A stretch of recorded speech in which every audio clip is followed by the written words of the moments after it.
라는 제목으로 데살로니가전서 3장 1절부터 5절의 말씀을 증거하겠습니다.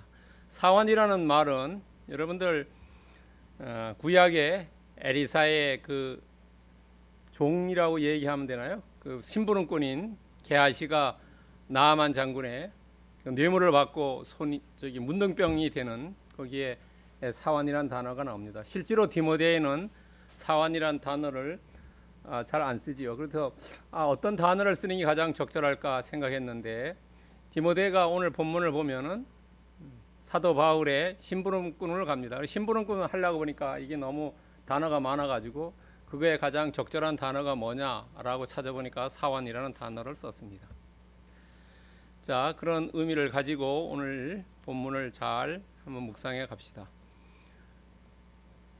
우리가 여러분이나 저나 잘 아는 삼위일체라는 이야기가 있죠. 우리가 하나님과 예수님과 성령님 이 세 개가 하는 역할은 다르지만은 실제로 하나이다는 거지요. 우리가 교회에서의 역할과 가정에서의 역할과 또 집에서의 직장에서의 역할이 다 다르지만은 그러나 사람은 한 사람이라는 것과 같은 의미입니다. 그래서 교회에서 얘기하는 삼위일체 성부, 성자, 성령 이 역할이 다르지만은 가장 우리가 잘 아는 말씀 요한복음 3장 16절이죠. 16절에 하나님께서 이 땅을 사랑해서 예수님을 보내주셨지요. 그런데 성부께서 예수님을 보내주신 거예요. 왜냐하면 이 백성을 사랑하기 때문에 보내주신 거지요. 그런데 오늘 본문을 여러분들 보시면은 거기에 세 사람의 그룹이 나옵니다. 첫 번째 바울이고 그 다음에 디모데고 그 다음에 데살로니가 성도입니다. 자, 바울이 어떤 심정을 가지고 디모데를 보냈냐 하면은 그 요한복음 3장 16절에 나오는 심정이라고 생각하면 돼요. 바울이 지금 아덴에 있습니다. 우리는 아덴이라는 말을 잘 안 쓰고 아테네라는 말 쓰죠. 그리스의 수도 아테네에서 지금 그 위쪽에 있는 데살로니가로 사람을 보냅니다. 그쪽에 자기가 전도해서 거기 지금 무래기 같은 교회가 만들어졌는데 거기에 그 성도들이 너무 간절하고 절박하고 보고 싶고 그런 심정에서 사람을 파견해 있는데 본인이 갈 수는 없고, 왜냐하면은 바울은 유대인이기 때문에 이쪽의 사람들하고 다르지요. 그리고 디모데는 어떻습니까? 디모데는 아버지는 헬라인이고 어머니는 유대인이죠. 그래서 이 모습이 헬라인과 닮았다는 거죠. 그래서 이 사람을 보낸 겁니다. 왜 보냈냐면 데살로니가 성도를 사랑했기 때문에 보낸 겁니다. 그러니까 하나님이 예수님을 우리를 사랑해서 보냈던 것과 같은 심정으로 이미지해야지 오늘 본문이 제대로 이해가 됩니다. 그러니까 여러분의 자녀가 지금 멀리 해외에 가 있다고 생각했을 때 그쪽에 지금 여행 가는 사람이 만약에 그 지역에 간다면 우리 아이가 거기 있는데 조금 들렸다 오라, 어떻게 생활하고 있는지 좀 보고 오라고 하면서 노자 돈을 좀 주면서 그렇게 부탁하는 그런 심정이라고 생각하면은 오늘 본문이 훨씬 본인에게 다가옵니다. 자, 바울이 가진 심정이나 아니면 성부와 하나님께서 가진 심정을 우리가 생각해보면 어떤 심정이냐면 바로 측은지심이라는 거죠. 저 백성이 불쌍하게 생각되고 저 백성이 정말로 긍휼하게 생각되는 거지요. 여러분, 긍휼함이나 불쌍함이 있어야지 관계가 오래 가지요. 서로 교만해서 잘났다 하면은 서로 헤어지지요. 어느 곳에서나 똑같습니다. 그러나 서로 불쌍한 마음으로 정으로 이렇게 하는 것이 다 측은지심입니다. 여러분, 예수님께서 많은 사람들을 고쳐주셨어요. 병든 사람들 고쳐주셨는데 그 사람들이 와가지고 예수님께 한 이야기가 있어요. 대부분 뭐라 그러냐면 불쌍히 여기소서였어요. 불쌍히 여기소서. 예수님, 나를 불쌍히 여겨 주소서라고 했어요. 옛날에 제가 읽은 책 중에 하나 갑자기 생각나는데요. 그분은 비행기 타고 가면은 항상 그 신부님이 쓴 글인데 기도할 때 뭐냐면 나를 불쌍히 여겨 주소서라고밖에 기도 안 한다는 거예요. 나를 불쌍히 여겨, 다른 거 없습니다. 항상 늘 나를 불쌍히 여겨달라는 거예요. 여러분, 예수님께 대해서 나를 불쌍히 여겨 주소서라고 했을 때 그 사람들을 다 고쳐주셨어요. 여러분, 우리가 잘 아는 사마리아 사람, 강도 만난 사람을 고쳐주는 그 사람 마음속에도 어떤 것이 있었냐면 불쌍히 여기는 마음이 있었어요. 아마 하나님의 마음, 바울의 마음이 아니었냐 하는 생각이 듭니다. 불쌍한 마음이 있어가지고 다른 사람 제사장이나 레위인들은 다 옆길로 갔지만은 이 사람은 가다가 그 사람 치료해주고 조랑말에 태워서 여관에 데려다주고 다음날 돈도 준다고 얘기했죠. 불쌍히 여기는 마음이 있었다. 자, 오늘 이런 불쌍히 여기는 마음을 가지고 오늘 본문을 더 깊이 한번 묵상해 보겠습니다. 첫 번째, 디모데를 보낸다는 겁니다. 좀 알아봐야 되겠다. 이 사람들이 내가 지금 전도해서 교회를 세우고 정말로 신앙을 지금 갖고 있는데 디모데를 보내는 겁니다. 특사로 보내는 겁니다. 심부름꾼으로 보내는 겁니다. 사환으로 보내는 겁니다. 디모데라는 이름은 하나님을 존경하는 자, 아니면은 하나님의 영광을 받은 자라는 의미입니다. 하나님을 존경하는 자, 아니면 공경하는 자, 이런 의미가 있습니다. 이 디모데라는 사람은 1차 전도 여행 때 바울을 알게 되고 2차 전도 여행입니다. 지금 가는 게 2차 전도 여행 때 지금 따라다닙니다. 사환으로 아니면 비서로, 알기 쉽게 얘기하면 가방 못지로 데리고 다니는 겁니다. 그래서 본인은 지금 아테네에 와 있습니다. 그러니까 먼 거리에 있는 그곳의 소식이 너무 궁금하니까 내가 도저히 참을래도 참을 수가 없다. 그래서 나는 지금 너희들이 와서 같이 이렇게 생활하는 게 좋지만은 그러나 나보다가 그쪽에 사람들이 더 염려되기 위해서 나는 혼자서 그냥 밥을 굶든 뭐를 먹든 괜찮으니까 너가 좀 가서 그쪽 사람들은 어떻게 된 거를 좀 봐달라 하는 거지요. 여러분요, 부모의 마음이죠. 하나님의 마음이죠. 나는 괜찮으니까 좀 너가 다녀와라 하는 겁니다. 부모는 자식을 위해서 고생하는 것은 고생이 아니죠. 자식은 부모를 위해서 고생하는 건 고생이라 생각하지만 부모는 자식을 위해서 고생하는 건 고생이라 생각지 않습니다. 지금 사도 바울이 아덴에서 그렇게 생각하고 있습니다. 나는 괜찮다.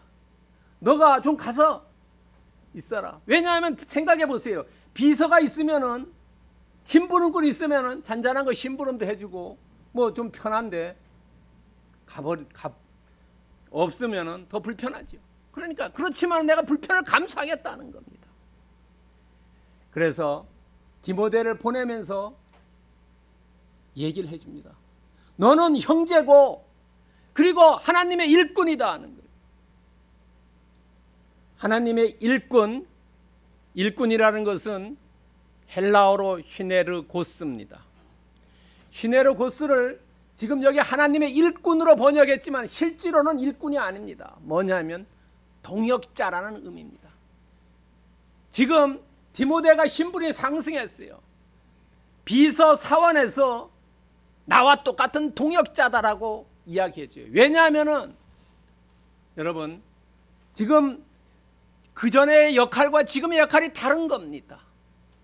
그전의 역할은 데살로니가에서 바울과 실라와 디모데가 전도할 때는 디모데는 거기에 사환이었고 비서였지만은 지금은 너는 동역자로 보낸다.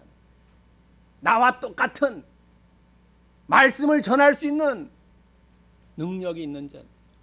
전도사하고 목사의 차이는 세례를 줄 수 있는 자. 임직을 시킬 수 있는 것이 다르지요. 그런데 지금 너는 옛날에 할 수 없었지만 지금 할 수 있다라는 것을 해서 보냅니다. 왜냐하면 그 교회에 데살로니가 있는 사람들이 디모데가 와서 이야기할 때 듣지 않을 수가 있다는 거지요. 여러분, 작은 회사들을 보면은 다 직급은 높지요. 세 사람이 있으래도 명함 보면 사장이고 뭐 다 부사장이고 부장이고 이사고 다 그렇지요. 왜냐하면 회사가 작더라도 그 직함이 작으면은 같이 얘기할 수 없는 거지. 여러분, 한국엔 인구가 5천만입니다. 미국 캘리포니아엔 인구가 7천만입니다. 우리나라가 미국의 한 주보다 인구가 적습니다. 그러나 한국의 대통령은 미국의 대통령하고 같이 맞짱을 뜨는 거죠. 왜? 같은 직급이 같기 때문에 그렇습니다. 지금 바로 디모데를 나와 똑같은 말씀 전하는 자로, 동역자로 지금 사도 바울이 보내고 있습니다. 여러분요, 그냥 졸개로 보내는 게 아니라 기름 부은 면류관 씌워서 보내고 있습니다.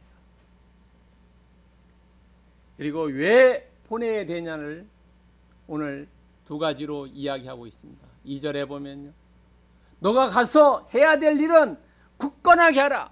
굳건은 뭘 굳건하게 하냐? 영적으로 그 사람들을 굳건하게 하라.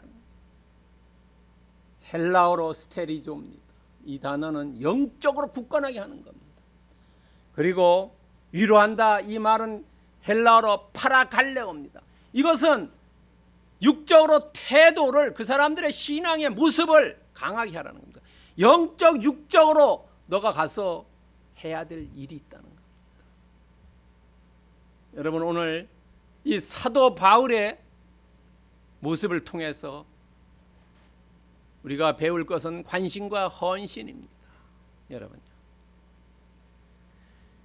관심을 가지는 겁니다. 우리가 어떤 것에 대해서 나와 관계없으면 전혀 관심이 없지요. 그러나 사도 바울은 자기가 전도한 그 지역에 있는 무래기 같은 그 신자들에 대해서 끊임없이 관심을 가졌고, 그리고 자기가 불편을 감수하면서 헌신하는 겁니다. 나는 지금 어렵고 힘들고 이렇지만은 그거 상관없다. 나보다가 더 내가 전도한 사람들에게 관심이 더 많고 내가 그것을 위해서 희생할 수 있다는 거지요. 나를 내려놓는 이 모습을 우리는 볼 수가 있습니다. 그래서 히브리서 10장 24절에 보면 서로 돌아보라는 거예요. 서로 돌아보라. 관심을 가지고 서로 돌보는 겁니다. 그 돌볼 때에 해야 될 것이, 예수님도 말씀하셨죠. 오른손이 하는 걸 왼손이 모르게 하라는 식으로 자기를 부인할 줄 알아야 돼요. 나의 이름을 내는 게 아니라, 이름 내는 것은 오직 주님이고 하나님이고 나는 그 밑에 내려가야 된다. 자기를 부인해. 오늘 사도 바울은 디모데를 동역자로 세우는 거예요. 그리고 본인은 내려가는. 보통 사람은 야, 네 그냥 갔다 와라, 심부름꾼으로 사환으로 그냥 보냈을 겁니다. 그러나 사도 바울은 그러지 않고 나와 같은 위치에 있는 동역자로서 보낸다는 겁니다. 나를 낮추는 겁니다. 그럼으로써 이 사도 바울의 마음속에는 이제 내가 사는 것이 아니고 오직 내 안에 그리스도께서 산다. 그리스도는 겸손한 사람, 그리고 말씀에 순종한, 죽기까지 복종한 사람. 오늘 1절과 2절을 통해서 우리에게 주고자 하는 교훈은 부인하고 서로 돌보고 내 안에 오직 예수 그리스도만 살아있는 그런 삶을 사시기를 축원드립니다. 두 번째는 미리 말하였는데 3절과 4절입니다. 환난입니다. 자, 환난은 헬라어로 들립시스입니다. 이것은 고난, 고통, 핍박 이렇게 한글로 번역됩니다. 또 흔들리다라는, 옛날 한글 성경 보면 요동하다라고 합니다. 이것은 헬라어로 사이네스다인데요. 이 말은 무슨 말이냐면 사이네스다이라는 것은, 여러분 저는 개를 키우지 않습니다만 옛날에 개한테 물려가지고, 저는 개를 싫어합니다. 한번 물려가지고 장단지, 오른쪽 장단지, 고등학교 다닐 때 물려서 그 이후부터 개 싫어합니다. 근데 보통 사람들 개 키우는데, 개가 이렇게 이제 집에 들어가면 개가 와가지고 꼬리 막 흔드는 거 있지 않습니까? 이 사이네스다이가 바로 꼬리 흔드는 겁니다. 그럼 꼬리 흔든다는 것을 어떤 의미가 있냐면 두 가지 의미가 있어요. 하나는 애정을 표현하는 건데, 애정을 표현하면서 강아지가 주인에게 아첨하는 겁니다. 여러분요, 애정 표현하는 것이 아첨하는 겁니다. 다 와가지고 아첨하는 거예요. 야, 나 먹을 것 좀 주세요 하고 막 꼬리 흔들고 예쁨 떠는 거죠. 또 하나는 그 문자 그대로 꼬리 흔드는 겁니다. 마음이 왔다 갔다 하는 겁니다. 마음이 갈 때라는 걸 의미합니다. 그러니까 문자 그대로는 마음이 갈 때라는 것이고, 그 안에 아첨한다는 얘기예요. 지금 오늘 여기서 흔들리다는 것은 문자 그대로 의미입니다. 마음이, 데살로니가 사람들의 마음이 왔다 갔다 하는, 한때는 예수님, 하나는 또 다른 그들이 믿는 과거로 가려고 합니다. 여러분, 환난이라는 단어는 여러분 들립시스라는데요, 환난이 여러 가지가 있습니다. 왜 환난이냐면, 여러분 가만히 생각해 보세요. 환난을 왜 받느냐 하는 거예요. 거기에는 두 가지 때문에 받습니다. 하나는 과거에 대한 거부입니다. 여러분들이 처음에 예수님을 믿었을 때에 가족들로부터, 아니면 주변으로부터, 직장으로부터 환난, 고난인데, 그것이 뭐냐면 옛날에 내가 믿은 전통대로의 생활을 거부하는 겁니다. 그거에 대해서 어려움이 옵니다. 또 하나는 살아있는 하나님에 대한 예배를 하기 때문에 고난이 오는 겁니다. 두 가지입니다. 과거에 대해서 단절, 새로움에 대한 예배. 그러면서 그것이 갈등을 일으키고, 그것에 대해서 분리가 일어나고 마지막엔 추방되는 겁니다. 그것이 환난의 단계입니다. 여러분 가만히 생각해 보세요. 처음에 내가 예수를 믿었을 때에 과거의 생활을 청산하죠. 술 열심히 마시는 사람이 술 안 마시고, 그러니까 그 사람들과 어떻습니까? 관계 다 끊어져요. 술 친구들 다 떠납니다. 그리고 새로운 예수님을 믿는 거지. 그러니까 거기에 대한 어려움이 오는 거예요. 그래서 그 갈등이 사람들이 추방하죠. 서로 분리되고 마지막엔 떠나게 된다는 겁니다. 그런 것이 바로 환난입니다. 여러분요. 그래서 이 환난이 여기에 있는 얘기입니다. 거부하고 예배하고, 그 다음에 배신감 느끼죠. 쟤들이 옛날에 술 열심히 같이 마시는데, 저놈아 좀 이상해졌다고 그래요. 그러면서 갈등, 분리, 추방된. 그런데 여기에 이것만 되면 되는데, 사람들이 더 플러스 시켜요. 뭐냐 하면 정치적인 모함을 하는 거예요. 예수를 믿는 사람은 그 당시에 로마의 황제를 거부한다, 이렇게. 그리고 교리를 오해시켜버려요. 그리고 옛날로 끌고 가려고 복귀 시도하는 거예요. 이것이 환난입니다.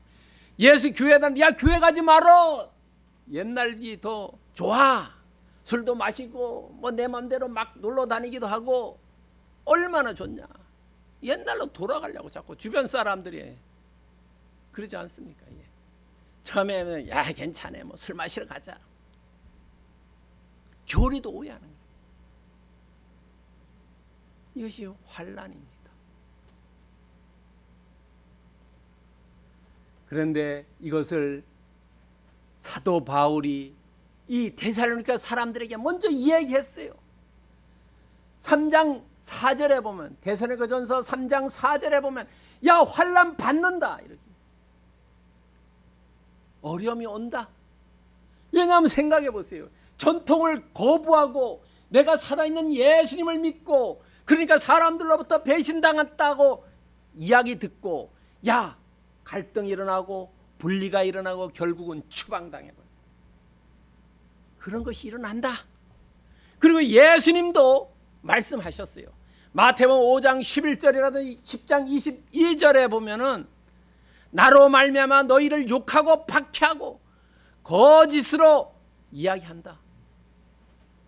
그럴 때 너희에게 복이 있다라고 마태복음 5장 11절에서 얘기하고요. 마태복음 10장 22절에 예수님도 너희가 내 이름으로 말미암아 모든 사람들에게 미움받는다. 전통을 거부하면 그렇죠. 여러분 결혼에 갔는데 시댁에서 제사상 차례. 그런데 안 한다고 하면 어떻게 됩니까? 미움받는 겁니다. 그게 환난이라는 환난. 거기에 배신이 따랐다. 제가 와가지고 말이야 배신했다 우리 집안을. 갈등과 분리와 그 다음에 추방당한다. 이 과정이 환난이라는 겁니다. 그럴 때 우리 크리스찬들이 알아야 될 것은 오늘 본문을 통해서 그런 상황에서 내가 온전한 그리스도인이라는 것을 역으로 이야기했는데 패러독스입니다. 이게 역설입니다. 온전할 때 그런 모함과 중상이 있다는 겁니다. 시기가 있다는 겁니다. 온전한 크리스찬에게만이. 여러분 온전한 크리스찬은 나중에는 존경 대상이 되죠. 엉터리 크리스찬은 제 집사가 아니고 잡사라고 얘기합니다. 세상 사람들이요. 제대로 된 크리스찬 아니면 뒤에 가서 수근수근 욕하는 겁니다. 온전한 크리스찬으로 생각해야 됩니다. 디모데후서 3장 12절에 보면은 예수 안에서 경건하게 살고자 하는 자는 박해를 받는다는 겁니다. 그렇지요, 여러분요. 정말로 말씀대로 살려고 하면은 어려움이 온다는 겁니다. 그때 내가 제대로 예수님의 제자로서의 삶을 살고 있구나 하는 겁니다. 여러분 사도 바울도 이 데살로니가 전서를 쓸 때 언제냐면 AD 약 50년경입니다. 그 이후에 로마서라든지 빌립보서를 썼을 때 이때가 언제냐면은 한 5년 뒤입니다. 5년 뒤요. 베드로전서 쓰고 이럴 때는 한 10년 뒤고요. 계시록에 사도 요한이 쓴 것은 이거는 한 5, 60년 뒤입니다. 그런데도 그때도 역시 나중에 지나고 봐도 이런 얘기합니다. 환난 받는다. 많은 시간이 흘렀어.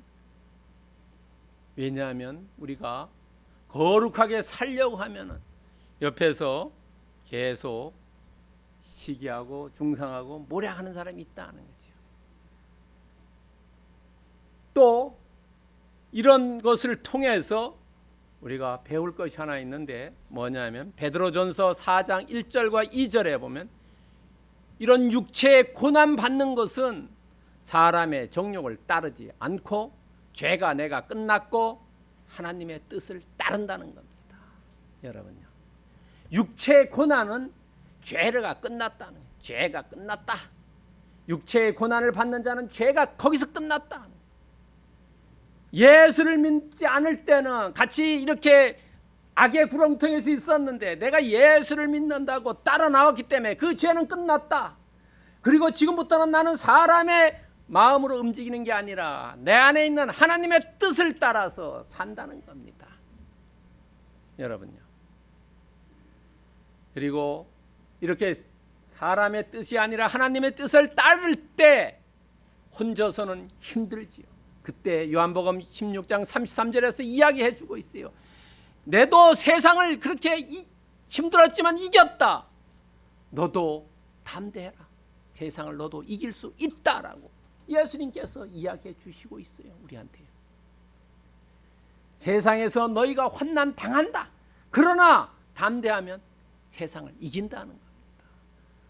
네가 온전한 크리스찬으로서 정말로 나 앞에 어떤 어려움이 온다 하더라도 나는 혼자가 아니고 예수님이 나와 함께 하시기 때문에 나는 이 어려움 환난을 능히 이길 수 있다는 것을 믿으시기 바랍니다. 세 번째는 너를 시험하여 합니다. 5절입니다. 여기는 소망을 이야기하고 있습니다. 여기에 디모데를 파송하는 두 번째 이유가 하나 있습니다. 너가 가서 그 사람들을 격려해주고 위로해주는 것만 아니라 그 사람들이 어떻게 하고 있는 것을 보고 듣고 나에게 전해달라는 겁니다. 이것이 심부름꾼이지요. 너의 얘기를 넣지 말고 너의 주관적인 건 빼버리고 온전히 객관적인 사실만을 가지고 나에게 알려달라. 그래서 그 알려준 것을 가지고 사도 바울이 쓴 것이 바로 이 데살로니가 서입니다.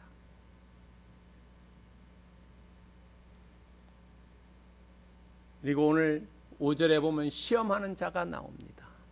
이 시험하는 자가 누구냐면 마태복음 4장 3절에 보면은 마귀라고 나옵니다. 다시 말해서 적 그리스도 사탄을 얘기합니다. 여러분요. 마태복음 4장 1절에는 마귀로 나오고 마가복음 1장 13절에는 사탄으로 나오고 누가복음 4장 2절에는 마귀로 나옵니다. 여러분 시험하는 자, 나를 시험하는 자, 그것은 사탄이고 하나님과 반대편에 서 있기 때문에 적 그리스도라는 겁니다. 여러분 시험을 받는 것은 죄가 아닙니다. 욥도 시험을 받았지요. 하지만 다른 사람을 시험하거나 시험에 굴복하는 것은 죄입니다. 또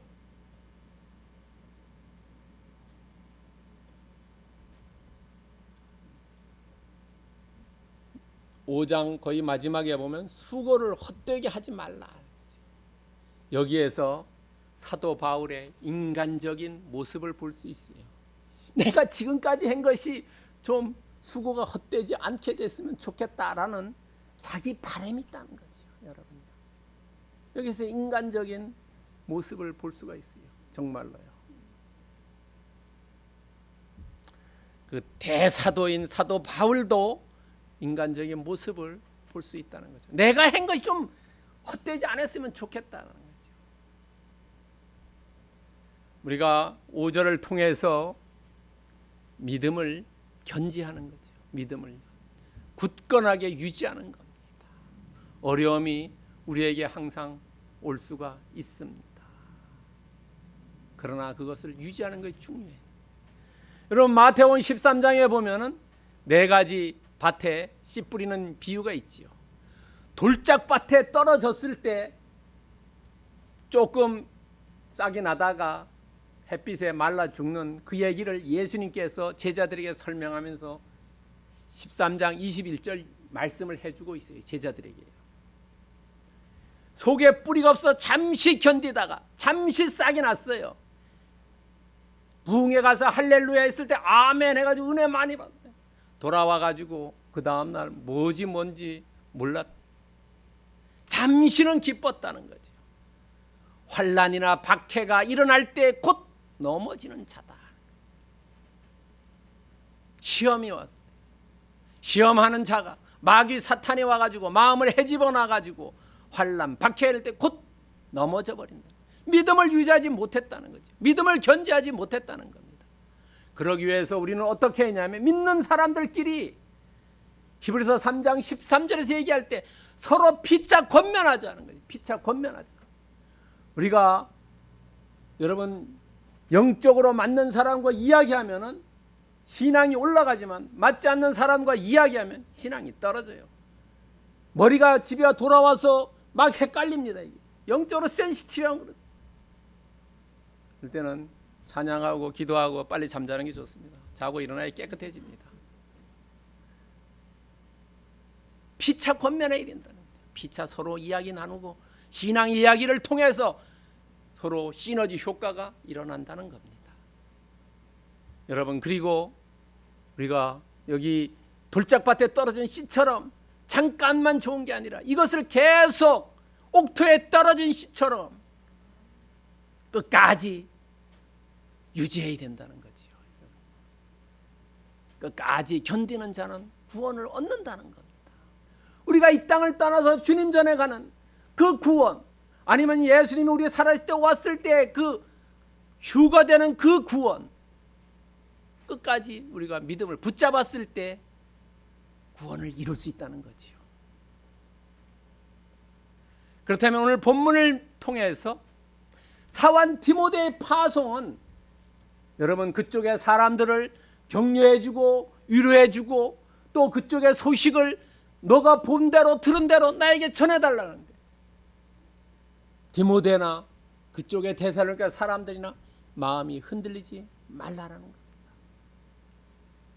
디모데도 가가지고 어땠습니까? 디모데가 대충 몇 살이냐면요, 20살 정도입니다. 20살 정도.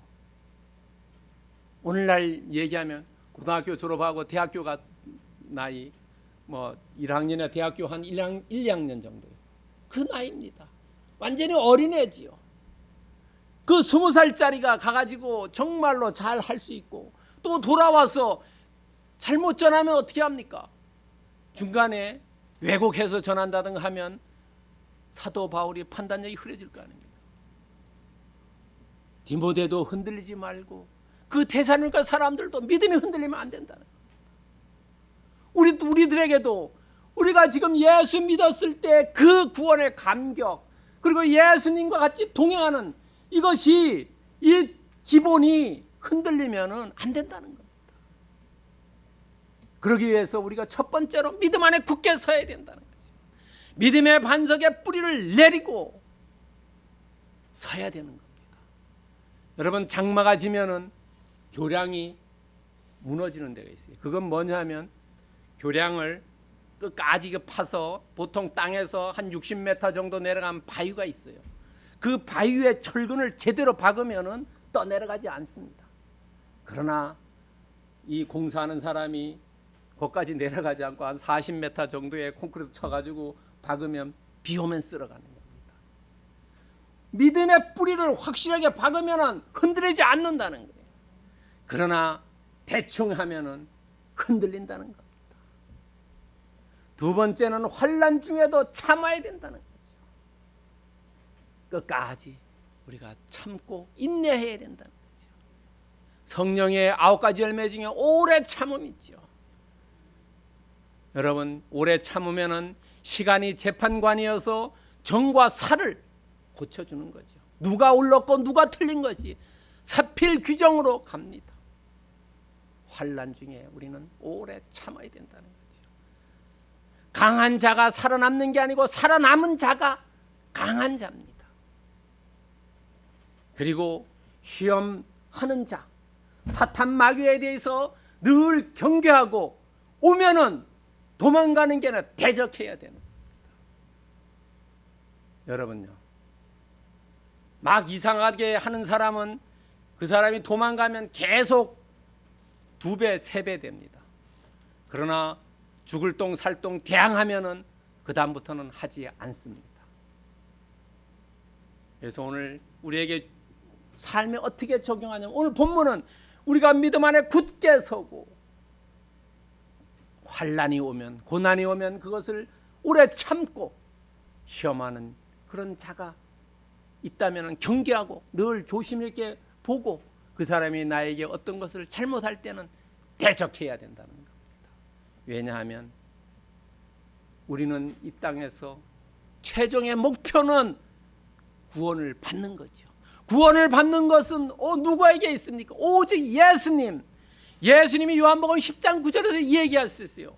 내가 문이니 나에게로 오는 자는 구원을 받는다. 여러분, 우리가 잘못하면 믿음 안에 굳게 서고 환난 중에 오래 참고 시험하는 자 경계하고 대적하는 이것이 인본주의로 흐를 수가 있어요. 그러지 않기 위해서는 우리는 누구든지 예수님 안에 들어갈 때 구원을 받는다는 거죠. 여러분, 사도행전 4장 12절에 있어요. 다른 이로서는 구원을 받을 수 없다. 천하 사람 중에 구원을 받을 만한 이름은 우리에게 주신 적이 없다는 거죠. 오늘 우리에게 주는 말씀은 우리는 예수 그리스도 안에서 믿음 안에 굳게 서고 환난 중에 참고, 누구를 위해서 참습니까? 예수님을 위해서, 하나님을 위해서. 내가 너 같으면 참지 않는다. 그러나 십자가에 달리신 주님을 바라보면서 인내하고, 그리고 나에게 사탄 마귀가 귀신이 온다면 도망가는 게 아니라 늘 경계하고 있다가 대적하고, 그럼으로써 우리는 이 땅에서 나의 신앙을 올바로 지키고 올바로 유지하고 올바로 견지함으로써 마지막 때 우리가 누구든지 구원을 받는 겁니다. 예수 그리스도 그분을 통해서 구원을 받는 모든 분 되시기를 축원드립니다. 기도하겠습니다. 사랑하는 하나님 감사합니다.